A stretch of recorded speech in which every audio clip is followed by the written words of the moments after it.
Ayan guys, magandang tanghali po sa ating lahat. Ito po ang isa sa mga magandang tanawin dito sa Cebu. Tinatawag nilang Tops.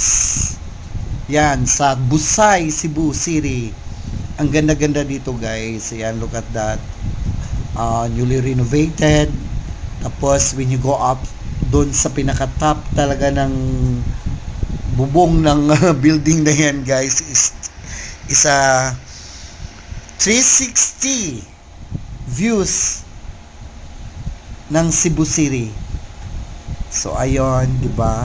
Ang ganda. So if you wish to come here sa Cebu, ayan, i-recommend ko sa inyo guys na isa sa mga bucket list niyo ay ang pagpunta dito sa Tops Cebu.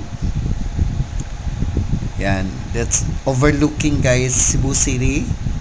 Yan, so makikita dito din yung New Star, yung bagong 6 stars hotel. Yan ang New Star. Yan, and dito sa left side natin guys, doon mo makikita ang bridge connecting to what's it called, that place? Cordova. Cebu City to Cordova. So yan, there are so many people, mga foreigners, yan, mga namamasyal na family.